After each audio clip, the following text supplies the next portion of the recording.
결코 용서받지 못하는 죄.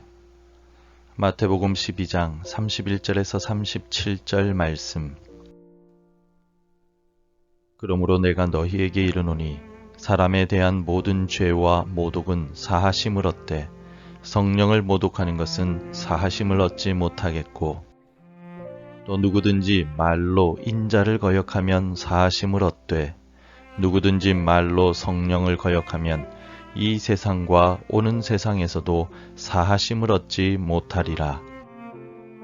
나무도 좋고 열매도 좋다 하든지 나무도 좋지 않고 열매도 좋지 않다 하든지 하라.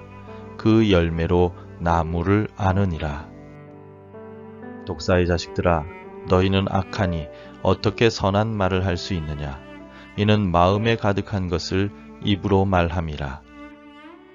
선한 사람은 그 쌓은 선에서 선한 것을 내고 악한 사람은 그 쌓은 악에서 악한 것을 내느니라. 내가 너희에게 이르노니 사람이 무슨 무익한 말을 하든지 심판날에 이에 대하여 신문을 받으리니 내 말로 의롭다함을 받고 내 말로 정죄함을 받으리라. 베드로가 예수님께 형제가 잘못을 하면 몇 번까지 용서해야 합니까? 라는 질문을 하였습니다. 베드로의 질문을 들으신 예수님은 70번을 7번이라도 용서하라 라고 가르쳐 주셨습니다. 믿음의 형제 자매들이 나에게 잘못했다면 70번을 7번이라도 용서해야 합니다. 진심으로 잘못을 뉘우쳤다면 무제한으로 용서하라는 말씀입니다. 하지만 오늘 본문은 예수님께서 결코 용서받을 수 없는 죄에 대하여 말씀해 주시는 본문입니다.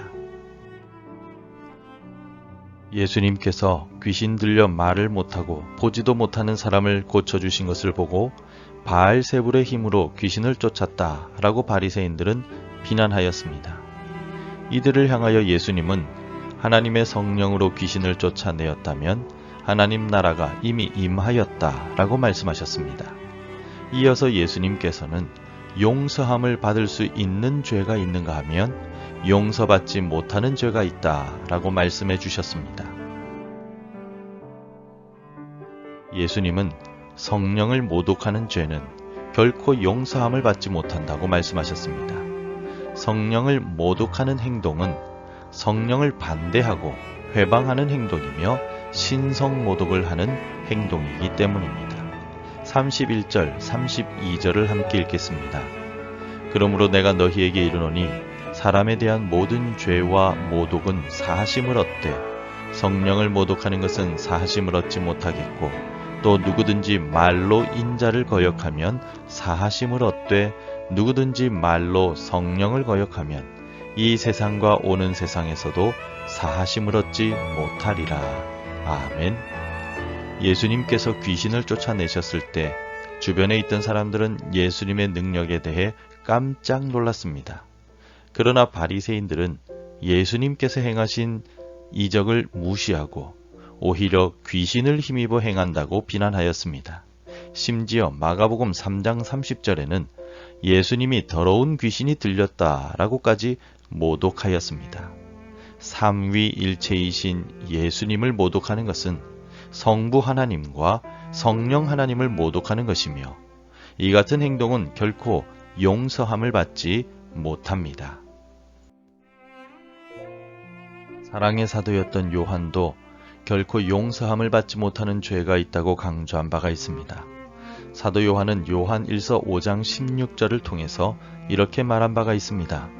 누구든지 형제가 사망에 이르지 아니하는 죄에 범하는 것을 보거든 구하라. 그리하면 사망에 이르지 아니하는 범죄자들을 위하여 그에게 생명을 주시리라. 사망에 이르는 죄가 있으니 이에 관하여 나는 구하라 하지 않노라 라고 말합니다. 사도 요한이 말한 사망에 이르는 죄란 하나님의 아들이신 예수님을 믿지 않는 죄를 말합니다. 요단강에서 비둘기같이 예수님께 임한 성령은 예수님이 하나님의 아들이심을 증거하였습니다.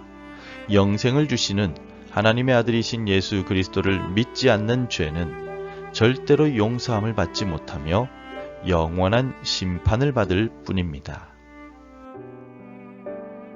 초대교회 아나니아와 삽비라는 자신들의 밭을 팔아서 교회에 헌금을 하였습니다. 하지만 그들은 밭을 판 값의 일부를 감추고 마치 전부를 헌금하는 것처럼 교회를 속이려 하였습니다. 아나니아와 삽비라의 이러한 모습에 대하여 베드로는 이렇게 말했습니다. 사도행전 5장 3절에서 베드로가 이르되 아나니아야 어찌하여 사탄이 내 마음에 가득하여 내가 성령을 속이고 땅값 얼마를 감추었느냐 라고 말입니다. 두 사람은 성령을 속이려고 시도하였고 이러한 행동은 성령을 모독하는 행동이었습니다. 모든 것을 알고 계신 하나님의 영이신 성령을 속이려 하였기 때문입니다. 이들은 죄의 용서함을 받지 못하고 그 자리에서 생명을 잃고 말았습니다. 그러므로 성도 여러분, 우리는 말과 행동을 조심해야만 합니다. 예수님께서도 본문에서 열매로서 나무를 알 수 있듯이 사람도 마음속에 있는 것이 말과 행동으로 드러난다고 말씀하셨습니다. 내 마음속에 하나님을 무시하고 성령을 모독하는 죄가 있다면 나의 말과 행동에도 그 같은 모습이 드러나기 마련입니다.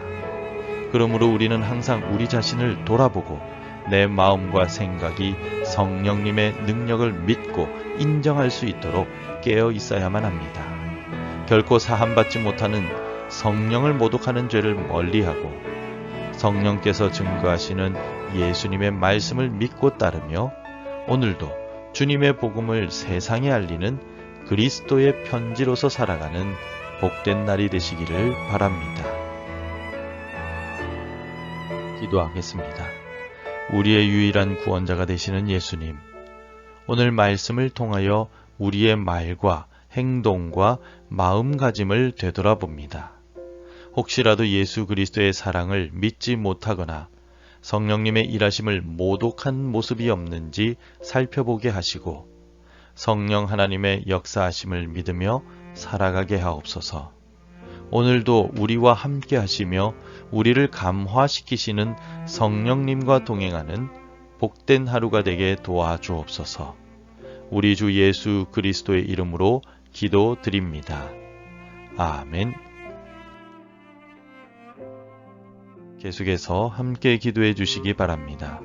성령의 인도하심을 따라 순종하며 살아가게 하소서.